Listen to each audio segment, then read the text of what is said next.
Ẹ kú dédé àsìkò yìí ní gbogbo ibikíbi tẹ́ bá ti ń láǹfààní láti máa wo ìkànnì gẹ́gẹ́ bí ìṣe mi àti ìwà mi lójoojúmọ́ bí ṣe máa ń wọlé nù pé tó bá yẹ pé ìgbà kankan yín rí tẹ́ máa darapọ̀ mọ́ ìkànnì yìí, ìkànnì Lovers Arena TV nìkànnì tí ẹ já sí mo rọ̀ ọ́ bá mi subscribe sí ẹgbẹ́ rẹ̀ ohun ẹ ó rí amago kan níbẹ̀ táwọn oníbàá máa pè nínú question bẹ̀ bá mi tẹ́ bá tẹ̀ tán kan yóò gbé option mẹ́ta kan wá ìtí ń bẹ lókè ohun tó ṣe option a lí àti lí òun kẹ́ bá mi tẹ̀ bẹ́ẹ̀ bá ti tẹ̀ tán ẹ yọ̀ǹda rẹ̀ ẹ láǹfààní láti máa wo ìkànnì ní gbogbo ìgbà tá a bá ti ń gbé àwọn ètò wa jáde fún àǹfààní gbogbo ẹ̀yin tẹ́ ẹ pè mí lánàá lórí ọ̀rọ̀ tí mo fi léde fún àǹfààní àwọn tó bá ti wo fọ́nrán yìí ẹ lọ fọ́nrán kan tí mo fi léde lánàá wípé ọ̀rọ̀ tí bàbá yìí sọ àwọn kan sọ pé òótọ́ ni oríṣiríṣi comment àwọn èèyàn ni mo rí ìgbà àwọn tó pè mí kódà àwọn ọba aládé pàpà wọ́n tilẹ̀ pè mí pé Olúwaṣẹ́gun à ń rọ́wọ́ ẹ o àwọn náà ní káwọn náà ń kọ́ ká pè ọ́ ní o gbogbo yín pátápátá ni mo appreciate fún àǹfààní àwọn tó bá ti wo fọ́nrán yìí ẹ lọ wo fọ́nrán yìí ọmọ kì í gọ̀ kó gbàgbé orúkọ ara rẹ̀ Benjamin Olúwaṣẹ́gun yín Olúwapamílẹ́rìn yín ní orúkọ mi kò jẹ́ tuntun mọ́ wípé Daddy mi K1 The Ultimate wọ́n sọ pé àwọn ò jẹ oyè Àwùjalẹ̀ mọ́ èmi kọ́ ni mo sọ news òun ló gbé jáde nínú ìwé The Guardian nígbà tí mò ń kọjá lọ tí mò ń ka ìròyìn orílẹ̀-èdè Nàìjíríà lọ́wọ́ bẹ́ẹ̀ mo ti ṣe alábàápàdé ìròyìn yìí níbi tí a ti gbọ́ wípé K1 withdraw from Àwùjalẹ̀ race end court challenge lẹ́yìn ìgbà tí àwọn àti gómìnà ìpínlẹ̀ Ògùn tó ń jọ figagbága ìyẹn ní àná ọjọ́ ajé ní ọjọ́ Monday tí ń ṣe 22nd of December tó ń jọ fi ìgagbága lánàá tó fi di pé àwọn lọ́ọ̀yà àwọn adájọ́ wọn dájọ́ náà nù pé wọn kì í ṣe ẹjọ́ ni Daddy mi K1 sọ pé àwọn jẹ ipò Àwùjalẹ̀ mọ́ páwọn ju ipò Àwùjalẹ̀ mọ́ bí nísìn náà ṣe lọ lélẹ́yìn wọ́n sọ wípé Fuji musician King Wasiu Ayinde Marshal, popularly known as K1, has formally withdrawn from the race for the Àwùjalẹ̀ of Ijebuland, bringing an end to his legal challenge against the ongoing selection process for the revered traditional stool. Daddy sọ pé àwọn ò jẹ oyè Àwùjalẹ̀ mọ́. Àmọ́ kíní kan mo lérò lọ́kàn mi wípé ṣé gbogbo àìdìyedè tó ṣẹlẹ̀ sí arákùnrin yìí tó di pé tọ̀hún wá tí bí ń wá kakó wá ń sọ nǹkan àtẹni tí ojú ẹ̀ tó àtẹni tó jẹ́ òótọ́ káàkiri tí mo wò káàkiri íńtánẹ́ẹ̀tì yìí kan tí mo rò pé ó fà ni pé àwa ara wa gangan lórílẹ̀‐èdè Nàìjíríà àwa la fà. There is one process kan tó máa ń gbé nílùú òyìnbó ní gbogbo ìlú òyìnbó pátápátá ká níbi àwa náà máa ń tẹ̀lé irú process yìí ni ó possible kí nǹkan tó ṣẹlẹ̀ sí Daddy mi K1 The Ultimate yìí kó má ṣẹlẹ̀ sí wọn kí ni nǹkan náà gbàmù ẹnìkan fi léde wípé gbàmù tó bá ti bímọ báyìí pẹ́ nílùú òyìnbó ló tún máa wà recorded sílẹ̀ wípé a bí ẹni lágbájá báyìí ńkọ́ o ní ọjọ́ báyìí o ní oṣù báyìí o ní ọjọ́ báyìí o ní àkókò báyìí ńkọ́ la bí lágbájá yìí àmọ́ kò sí rẹ̀ nílùú òyìnbó ní ilẹ̀ Yorùbá wa bíbà pàápàá jùlọ nílẹ̀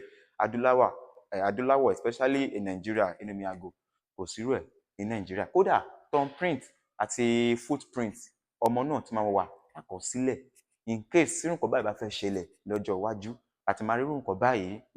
Daddy mi kan tó ń bẹ nílùú òyìnbó náà fọ̀rọ̀ yìí sí mi létí wípé báwọn ṣe máa ń ṣe ní ọ̀dọ̀ Ọlọ́run ni àmọ́ nílùú Nàìjíríà kò sí irú ẹ̀ ní báyìí nígbà tí èèyàn ti lówó tán tí wọ́n ti wà òkè mi rò pé Daddy mi K1 tún nílò láti máa wá ohun tí ò tọ́ káàkiri mọ́ bí mo ṣe gbọ́ ọ̀rọ̀ yìí bí mo ṣe rí ní òsì yìí ṣáà pé kó má jẹ́ pé etí mi nìkan ṣo ní ó gbọ́ àbójú mi nìkan ṣo ní ó rí fáǹfààní àwọn tó bá mọ ohun tó jẹ́ kí Daddy mi K1 The Ultimate torí pé Daddy mi máa ń pè wọ́n fáǹfààní àwọn tó bá mọ ìdí tí bàbá yìí fi pẹ̀yìndà àkọ́kọ́ ni pé court case dismissed ìyẹn náà lákọ̀ọ́kọ́ ó lè fà á kí dádì yìí rò pé wó pẹ̀lú awuyewuye tá a rí ó táwọn èèyàn ń pa káàkiri pàápàá ó ti pọ̀ jù ó jẹ́ lọ bára mi jókòó ìyẹn àkọ́kọ́ ìkejì ni pé formal withdrawal wọ́n tẹ̀lé ohun tí àwọn kóòtù sọ nítumọ̀ ìyẹn because wọ́n sọ pé following this court decision K1 legal team submitted a formal notice of discontinuation signaling its decision to step away from the contest entirely. O mo rò pé lè náà fà tó fi jẹ́ gbé ẹni pé Daddy mi K1 sọ pé àwọn náà ò ṣe mọ́. Ètò wá jẹ́ ìkẹta ń bẹ̀ ni pé ruling out rejection. O Daddy mi K1 sọ pé àwọn wá láti ilé ibi báyìí bí ibi mẹ́ta ọ̀tọ̀ọ̀tọ̀ sọ pé àwọn ti wá.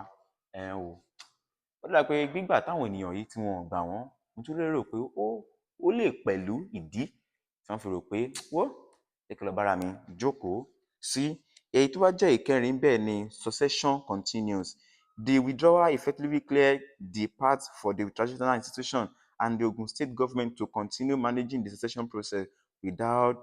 judicial interruption. Mo rò pé lè náà ó tún lè fà á kò jẹ́ tuntun mọ́ wípé Daddy mi K1 the ultimate kọ́ o wọ́n ti lọ bálé wọn jókòó wọ́n ní àwọn kọ́ o àwọn ò jẹyè Àwùjalẹ̀ mọ́ o fáǹfààní àwọn tí ò bá tí ì gbọ́ eléyìí mo bá kí n fi léde fẹ́yìn fáǹsì ni pé Daddy mi K1 láwọn ò lọ fún oyè Àwùjalẹ̀ mọ́ o Benjamin Olúwaṣẹ́gun Ọlápamílẹ́yìn lórúkọ mi eléyìí mo bá kí n mú wá fún yín nìkan ni mo kọ ìwé ìròyìn The Guardian òun ló gbé jáde kó má dàbẹ́ ni pé ojú mi nìkan ló rí abẹ́tí mi nìkan ló gbọ́ mo fi lérò wípé ìgbèfẹ́ lẹ́yìn kọ́ kí tó fi tó wà létí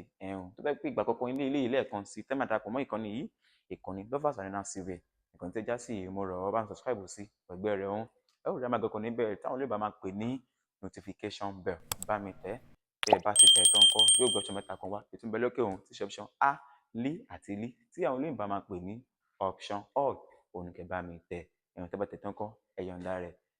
a ó fi ara rẹ̀ àti ara rẹ̀ a ó fi ṣe ọdún yìí ẹ̀yin mọ́mí tẹ́ máa ń pè mí Olúwaṣẹ́gun báwo ni ṣàlàáfíà ni ẹ ti sẹ́ndì owó ọdún o mọ́mí Daddy sẹ́ndì owó ọdún o mo dúpẹ́ fún ìfẹ́ tẹ́ ní sí mi Ọlọ́run bá náà yóò sì máa ní ìfẹ́